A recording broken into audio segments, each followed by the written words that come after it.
We are going to the church today. It's Sunday. It's 10:36 a.m. and the service will start at 11 a.m. and it's a 20-minute drive. So yeah, I think we'll be there just exact 11 a.m. For now, I'm going to the car already. Alright, and our car is very dirty. I think we'll go to the car wash later or tomorrow. Ay. So it's currently 10:38 and the temperature outside is 40 degrees. So yeah, mainit ngayon dito. But actually it's officially summer here in the UAE. Ay, kaya yan, mainit. Mahirap na ulit maglalabas ng bahay. Kaya nauna ako sa car para start na kagad ang engine at buksan ng aircon para pag taba ng family ko at least ayan, malamig na ang car. So linis-linis lang muna tayo ng windshield natin while waiting. Ay, sobrang dumi ng car natin. Hindi pa natin siya napapakarwash ng 1 week already. So yan, ay wah, punas-punas lang, ingatan na dumikit, sobrang alikabok. Yan. Nakakahiya, oh. Napakarumi.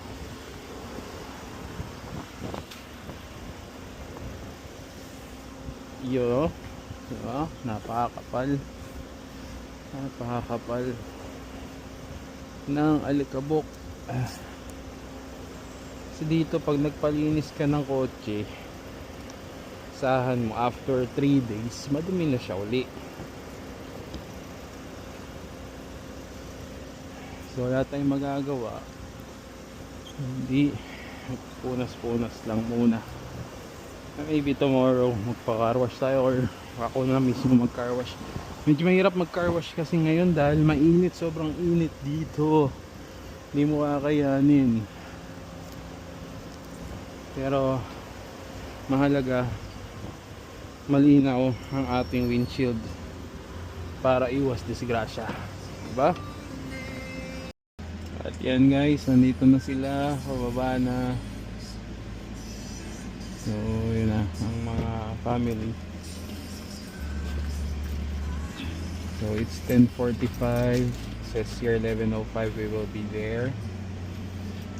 That's fine. I think we will still be on time. Here. Okay. God, thank you Lord for this day, and thank you Lord God that we are going to worship you today, Lord God. Guide us, Lord God, going to your church, Lord God. Glorify you, Lord. Just name we pray. Amen.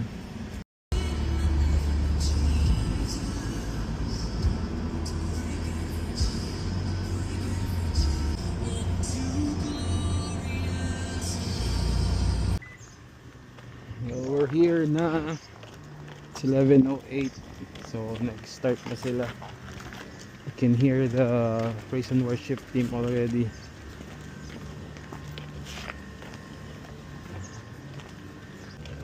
So yun, lakad lang ng konti from the parking. Late tayo. Hopefully next week hindi na. Okay, see you guys later. Oh Jesus,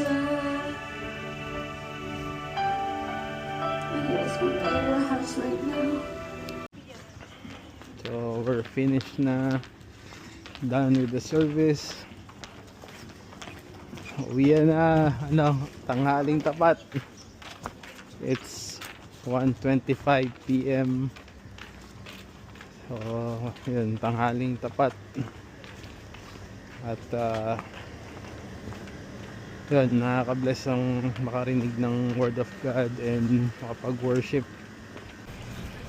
Yun, katatapos lang ng service. Saan tayo? Uwi na tayo? Ha? Yeah. So, walang gala ngayon. Uwian na.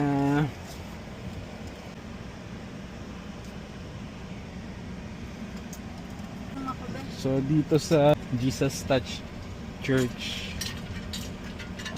yun, malaki naman yung parking nila dito. Kaya lang, rough road siya.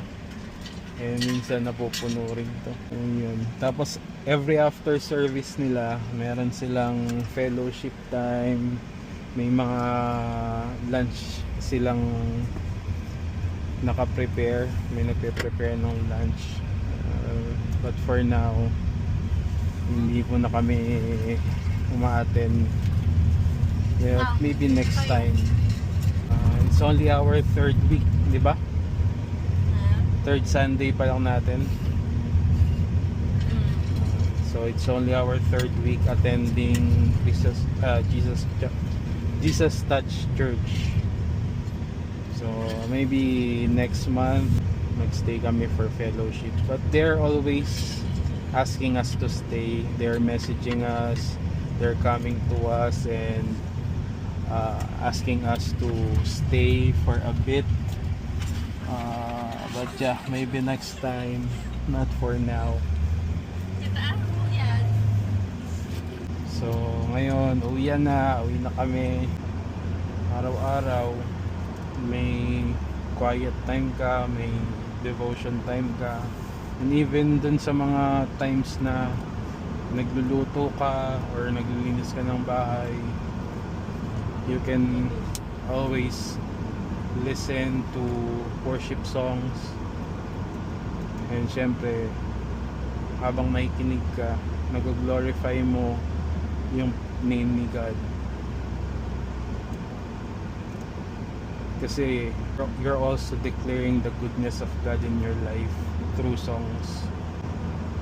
Para sa akin, worship is a lifestyle.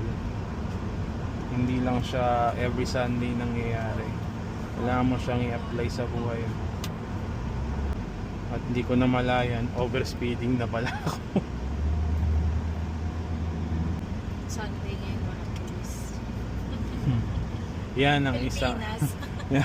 yan ang isang parang part din ng worship mo kay God. Siyempre, yun nga. Kala natin okay lang na hindi tayo nag-a-abide sa law kasi wala namang nakatingin or wala namang camera. But not abiding the law is also a sin kasi law nga siya eh. So I think most of the Christians are also guilty about it, na bawal tumawid dito pero tatawid pa rin kasi malilate na. Tapos yung iba may nag-overspeed na kasi malilate na. So yeah, if you're a true Christian, yung integrity in following the law, syempre dapat makikita sa atin yun. Is that right? You got it correct. So yan, yung mga kanyari sa schools, yung mga nangungopia, hindi siya nakaka-glorify ng name ni God. But syempre tayo mga Kristiyano, wala namang perfectong Kristiyano, pero binabago tayo ni Lord every day. So sabi nga ng isang pastor, ang temptation ay hindi kasalanan, pero pagka bumigay ka sa temptation, that's the time na nagkasala ka na. Ha? Nandito po lagi as presence. So katulad sabi ni Star, kasama natin lagi si Jesus, ang Holy Spirit. So what if kunyari nag-aaway kayo, magkapatid. Tapos katabi niya pala si Jesus, 'di ba? Nakakahiya. Ano? Dapat palagi always serious pag nag-worship. Dapat seryoso ang pag-worship.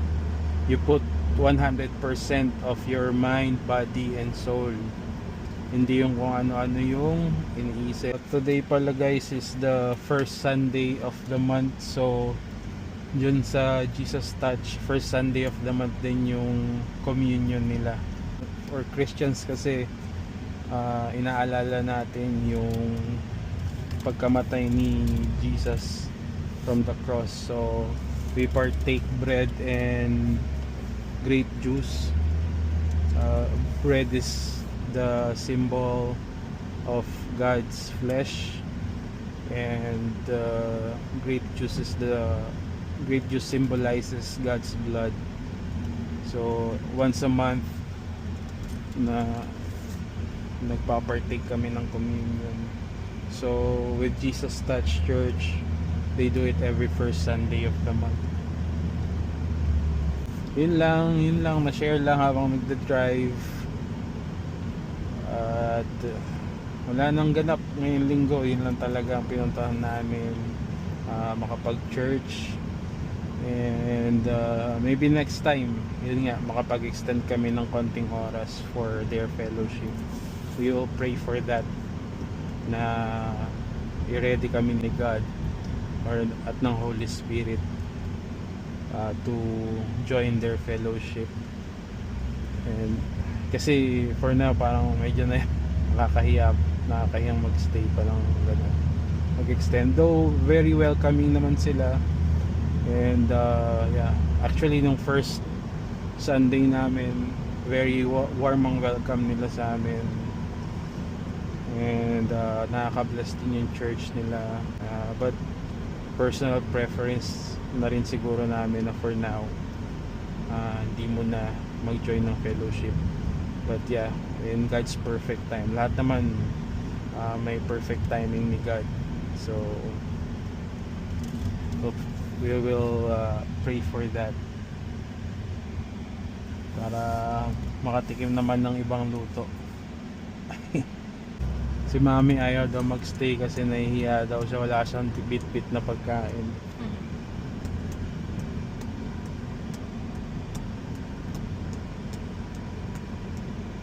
Hectic pa ang schedule. Medyo busy si Mami, marami siyang pinagkakabalaan sa buhay. Let's check the beach, kung ano itsura ng beach ngayon. Fujairah Corniche.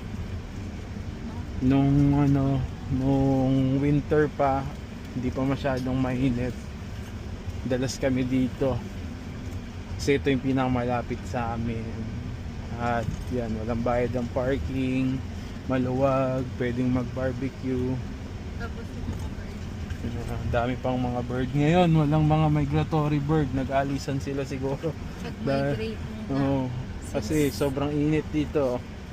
Temperature now is, what is the temperature today? 38. 38 degrees Celsius. So yun, naubos ang mga ibon ngayon.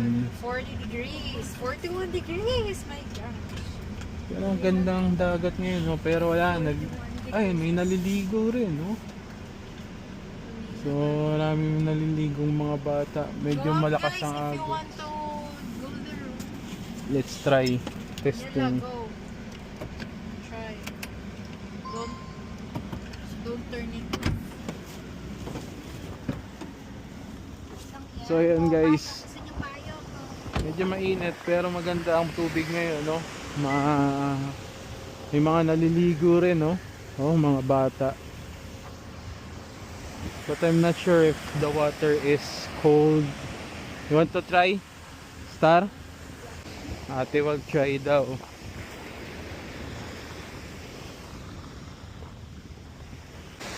So yeah, this is the Fujairah Corniche.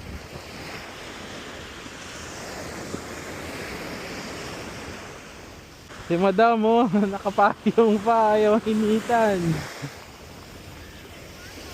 So this how the Fujairah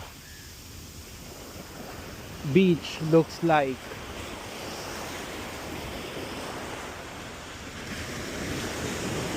Pero pagka winter, sarap tumambay dito. Dito kami nagpi-picnic and nagba-barbecue. Tapos nagpe-play sila ng sand. And they also swim here. Pagka mga quick lang, quick getaway or limited time, dito nag-stay kami. Ano, let's go. So yun lang, tinignan lang namin. And yeah, as usual, maganda pa rin. Malinis ang Fujairah Corniche. But yeah, it's really hot. It's 42 degrees Celsius here and kinda humid. So no. Enzo, gusto mo mag-swimming? Ha? Mainit? Gusto mo? Ha? Ha? Ayaw mo umitim. Hindi naman masyadong mainit eh. Ay, nabe. Hindi nga, no? Hindi nga. Grabe. Hindi masyadong mainit. Nakakapasok. So that's Fujairah Beach. That's not too much. Too hot, ha? O 41 degrees Celsius, ha? Really, ha? Yeah. At paano kaya nakakaya ng init yung mga Muslim, yung mga naka-black? That's why they're all inside their houses. They will just go out when the sun is already Down. down. If it's nighttime, they will go out. But now, when the sun is up, They're down. they cannot tolerate the heat. That's why they prefer to stay. You see, no one is outside, only us. And here in the UAE, Ano only as? Tingnan mo, ang dami. Yeah, but they are inside their car. No one is walking. No one is. in here, heaven, in the UAE, every summer, they cut their work time. So no one is working from 1 p.m. right? Yeah, until 1 p.m. until 4 4 or 5. because it's too hot in here. It's not allowed. Punishable by Yeah. law. Especially those working outside, like construction workers and what else? Delivery, I think they stop working at 1 Do you call p.m. this one the one who are checking on you when you're swimming on the beach? The lifeguard. Like that. But inside the mall, it's business as usual, I think. Diba? Yeah. So guys, we're here na sa aming area, New Secamcam.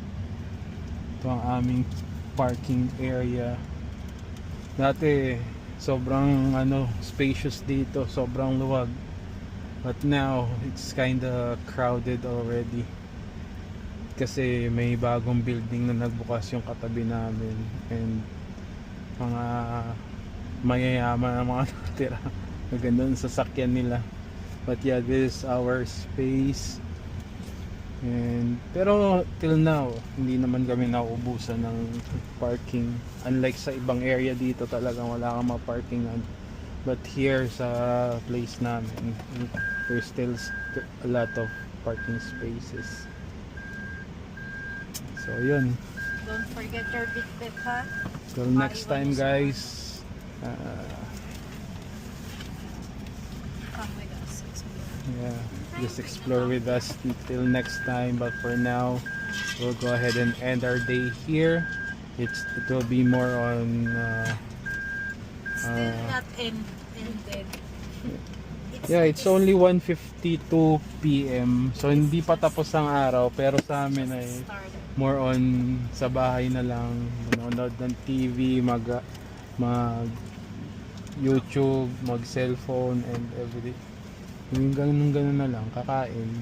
So wala masyadong interesting dun sa ginagawa namin sa bahay. So dito lang natin tatapusin ang video na to for this day. So, to God be all the glory. God bless everyone. And stay safe. Keep spreading love. And magmahalan tayo. Bye! Bye! Ano naman ang forma ni Evan? Naka-dress, tapos naka-boots, tapos 42 degrees Celsius.